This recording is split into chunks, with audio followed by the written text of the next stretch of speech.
voice to belittle what God has put on the inside of him. He heard the voice. Saul said he can't do it. The king just said he can't do it. The king has fought so many battles. David is here to fight one. But even though the king is speaking because the king has missed his place. And David is speaking because David is about to enter into another realm of glory. So when Saul said what he said, David said, you know what? I think I can still do it. And Bible said, and Saul said unto him, okay, after you shared your testimony, that you dealt with the lion, you dealt with the bear, okay, I think now you can go, but you have to go in my own armor. And then Bible said that David took the hammer and tried to walk with it, but he couldn't make it. He couldn't go far. He said, no, sir. And that's why I said to my youth, don't let anybody tell you you have to become a nurse, or you have to become a doctor, or you have to become a teacher. Become who God has called you to be. Amen. Hallelujah. Hallelujah.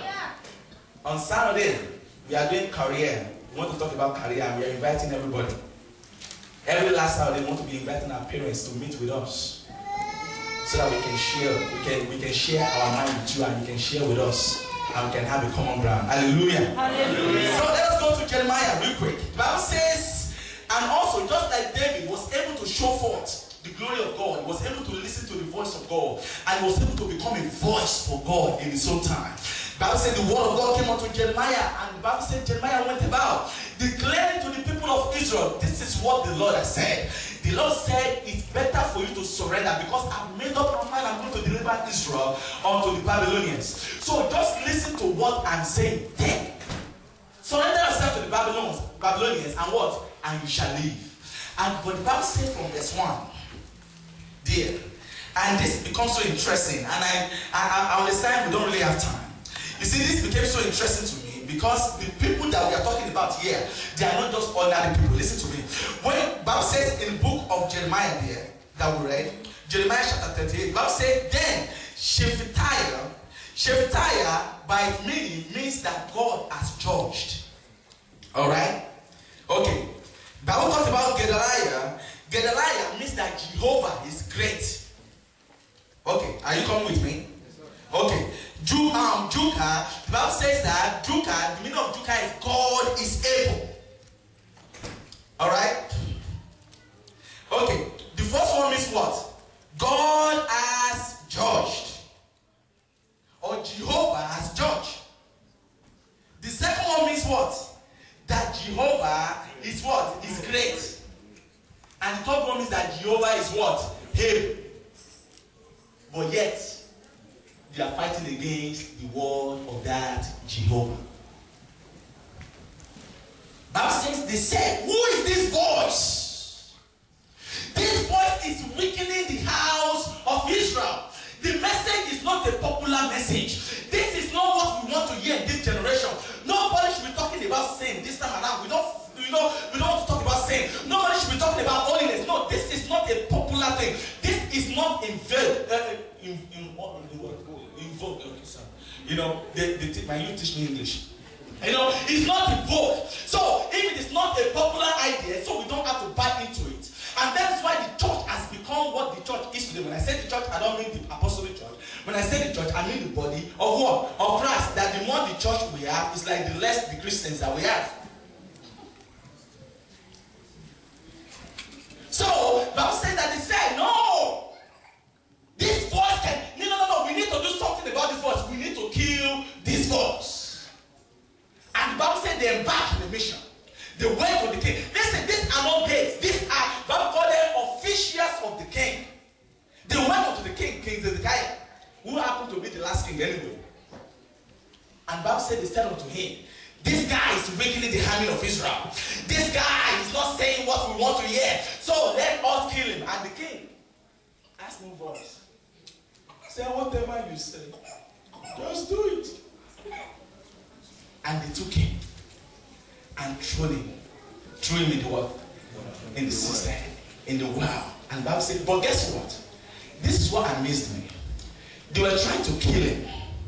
But when they were going to throw him there, the Bible did not say they just took him out. If you want to kill a man, all you need to do, just roll him very well and just smash him down the well. Right? And then before he lands down there, he's what? He's dead. But the Bible said they did what? They put a rope and lowered him down. Why are they lowering down that way?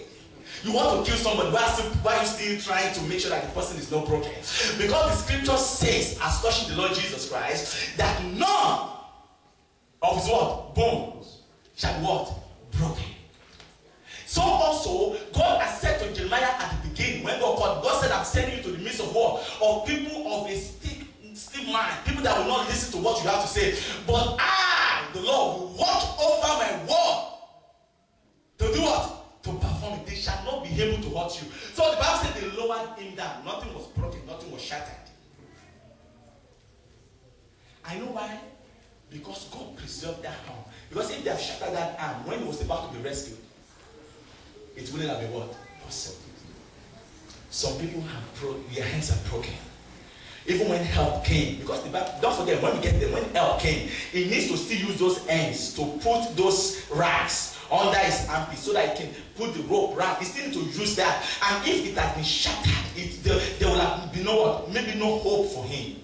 But God preserved. I'm telling you, no matter what you're going through, I will tell you right now, I want you to sit back and begin to look at it. The reason why you are still able to sit here, the reason why you are still able to come to church, the reason why you are still able to open your Bible is because God has preserved you this far. If you agree with me, shout hallelujah. Hallelujah. You see, I don't have to say slap somebody. Because I don't want that person to send me out of the church. Because when I say slap somebody in an American church, they understand it is what? Slap. But when I say slap the person next to you now, I don't want somebody to, you understand? Because slap in Nigeria means something different. Hallelujah. So the scripture says they lowered him down. And the place asked no water, and he began to what? Went down. He went down. Now let's look at this. This was so interesting to me. Are we ready? Yes, Jeremiah chapter 38. Jeremiah 38. To Americans 38. Jeremiah chapter 38. Are we there? Yes. And I want us to read what happened next to the man called Jeremiah. Verse 7. Bible says, now when Ebed-Melech the Ethiopian, one of the eunuchs which was in the king's house, heard. Okay. Did I ring a bell to you that he was not there? Hello? Do you agree with me? That he was not what? He was not there. Somebody told him. The person that told him was also a voice. That you see, it's not all the voice that God will bring into your life that you will know. It is not everyone that spoke on your behalf that you will know. And God is raising up secret voices for some of you in this place. People that will stand in the presence of every altar and say, you know what, if you are not going to take anybody, you are taking this one.